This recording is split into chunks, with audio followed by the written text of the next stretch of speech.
drop shot. Now, the drop shot is used often by many club players and tournament players, but do they ever really practice it? And the answer to that is generally not. But you should if you want to be effective doing it.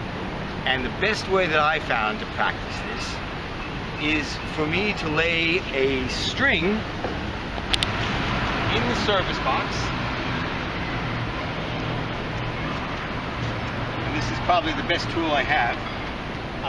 What I've done here is I've put this red cord a little more than midway in on the service box. You don't have to hit a drop shot 1 inch from the net. You've got some leeway there. Usually it's about half the box, but I'll use a little bit more. And what I do is I'll have a student, player, and they'll hit balls with me and I'll yell drop shot. And then they've got to hit this area. And it's not so easy, especially when you're on the run. But you have to remember a few things. If you're going to hit that drop shot, your feet both feet should be inside the baseline. Because if you're outside the baseline, outside the court, then that drop shot has got too much air time. And what happens, your opponent can track it down.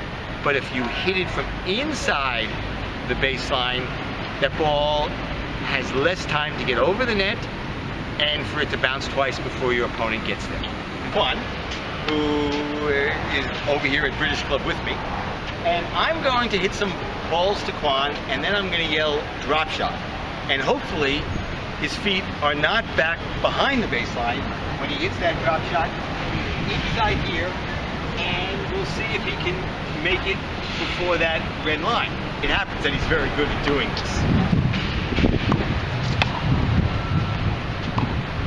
Drop shot. Yep. Drop shot.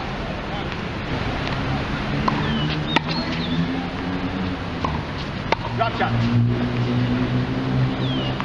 Now, as we saw, Juan was successful at hitting a drop shot, and he's very good at it. But it takes soft hands to do it. First of all, as I mentioned before, you want to have both your feet inside the baseline so that there is less time for your opponent to get ready.